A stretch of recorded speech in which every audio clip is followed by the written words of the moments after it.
Oke, baik. Bismillahirrahmanirrahim. Assalamualaikum warahmatullahi wabarakatuh.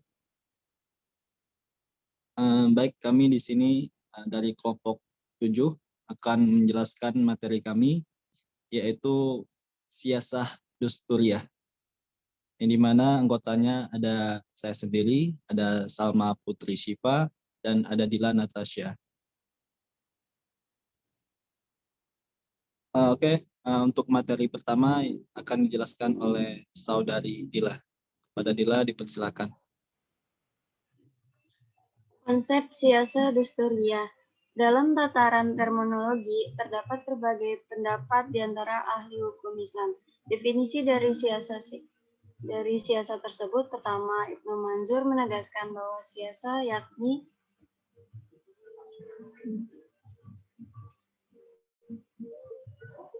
mengatur sesuatu dengan cara membawa kepada kemaslahatan. Kedua, Abdul Wahab Halafa mendefinisikan bahwa siasah sebagai undang-undang yang dibuat untuk memelihara ketertiban dan kemaslahan serta mengatur berbagai hal. Ketiga, Abdurrahman merumuskan bahwa siasah yakni hukum dan peradilan lembaga pelaksanaan administrasi dan hubungan luar dengan negara lain. Dari hasanah, berbagai pemikiran tersebut dapat ditarik simpulan pokok bahwa siasah adalah suatu konsep yang berguna untuk mengatur hukum ketatanegaraan dalam bangsa dan negara yang bertujuan untuk mencapai kemaslahatan dan mencegah kemudaratan. Next. Sedangkan secara terminologi, Dusturiyah diartikan sebagai kumpulan kaidah yang mengatur dasar dan hubungan kerjasama antara sesama anggota masyarakat dalam sebuah negara, baik secara tertulis, konstitusi maupun tidak tertulis, hukum kebiasaan atau konvensi.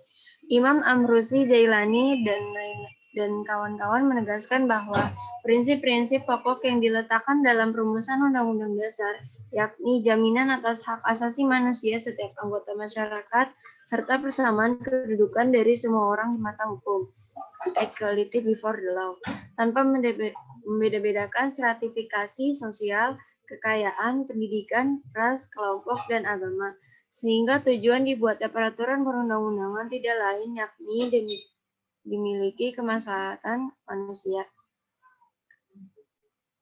Dari asal kata dan penjabaran istilah dua kata tersebut dapat disimpulkan bahwa siasah dusturiyah adalah siasah yang berhubungan dengan peraturan dasar tentang bentuk pemerintahan dan batasan kekuasaan yang lazim bagi pelaksanaan urusan umat dan ketetapan yang hak-hak wajib bagi individu dan masyarakat serta hubungan antara penguasa dan rakyat. Hal tersebut mengisyaratkan bahwa siasah dusturiyah merupakan disiplin ilmu yang penting dalam konteks kehidupan berbangsa dan bernegara. Karena siasah dusturiyah menyangkut hal-hal yang mendasar dari suatu negara yakni keharmonisan hubungan antara warga negara dengan kepala negaranya untuk memenuhi kebutuhan.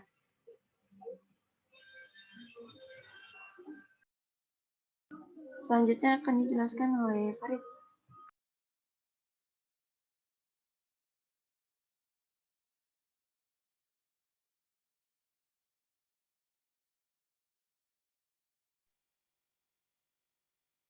Selanjutnya saya ya. Oke, lanjut B, legislasi.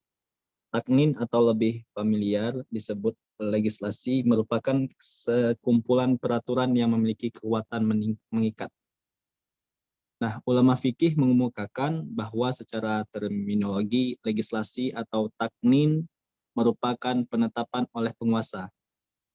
Jadi sekumpulan undang-undang yang mempunyai daya memaksa dalam mengatur hubungan sesama manusia dalam suatu masyarakat.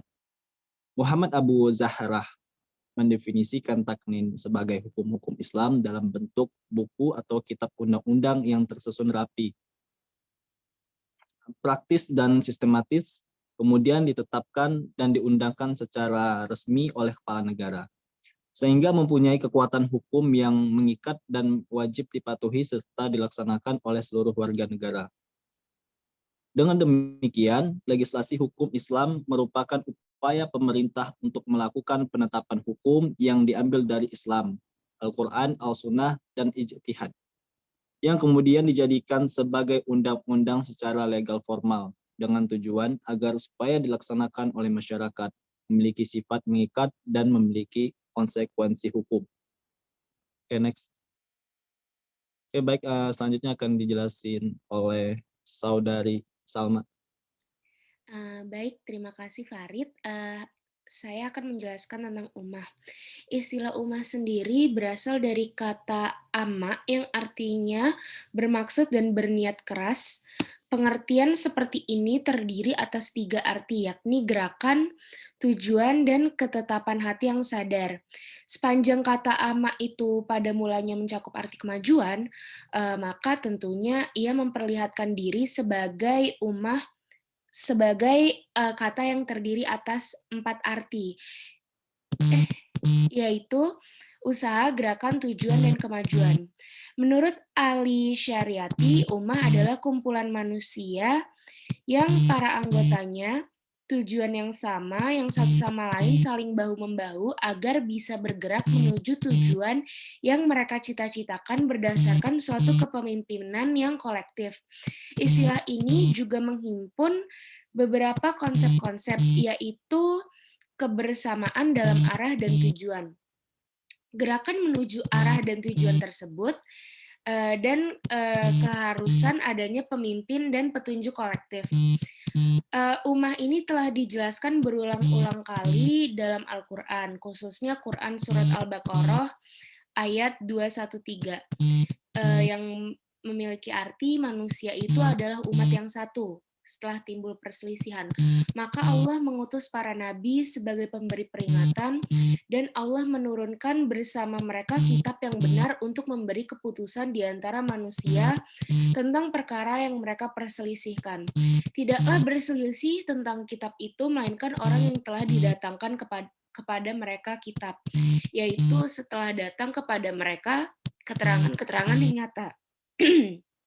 Karena dengki antara mereka sendiri, maka Allah memberi petunjuk orang-orang yang beriman kepada kebenaran tentang hal yang mereka perselisihkan dengan kehendaknya, dan Allah selalu memberi petunjuk orang yang dikehendakinya kepada jalan yang lurus. Sebelum berlanjut ke materi selanjutnya, saya ingin menambahkan bahwa ummah adalah refleksi dari akidah dan kebersamaan yang mengisyaratkan adanya pemimpin yang bertanggung jawab dan dapat diterima oleh semua orang, dan mengharuskan mereka bergerak ke arah yang sama dan tujuan secara bersama-sama. Selanjutnya, syura dan demokrasi dijelaskan oleh Dila ya. Syura dan demokrasi. Kata syura berasal dari syawara yang secara etimologi berarti mengeluarkan madu dari sarang lebah. Sejalan dengan pengertian ini, kata syura dalam bahasa Indonesia menjadi musyawarah, mengandung makna segala sesuatu yang dapat diambil atau dikeluarkan dari yang lain atau pendapat untuk memperoleh kebaikan. Dengan demikian, keputusan yang diambil berdasarkan syura merupakan sesuatu yang baik dan berguna bagi kepentingan kehidupan manusia. Sebagian ulama memandang bahwa perintah musyawarah kepada Nabi Shallallahu Alaihi Wasallam hanyalah dalam masalah-masalah yang berhubungan dengan taktik dan strategi perang menghadapi musuh. Menurut mereka, para pemuka Arab, kalau tidak diajak bermusyawarah dalam urusan mereka, akan kecewa dan kecil hati. Karenanya, Allah memerintahkan kepada nabinya untuk melakukan musyawarah dengan mereka, supaya lebih mempercepat hubungan dengan mereka dan menghilangkan rasa kecewa di kalangan mereka.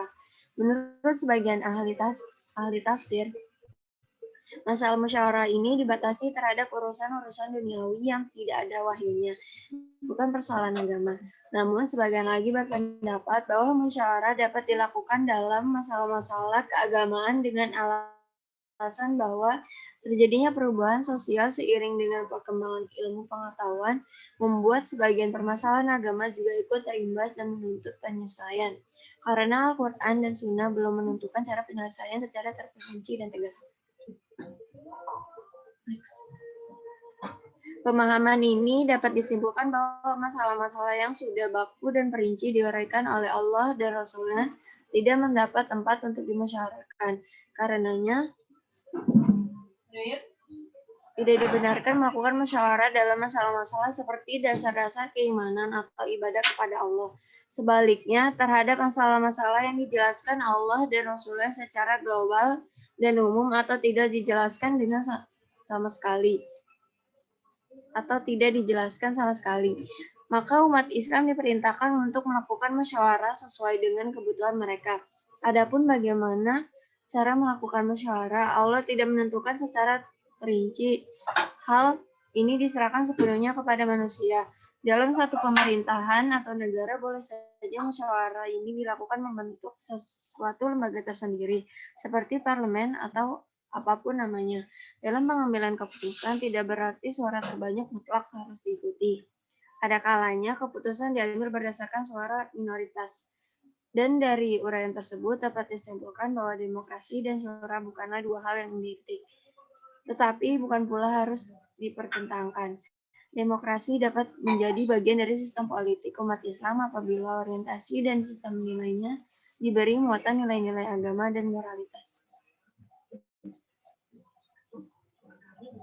Sekian presentasi dari kami.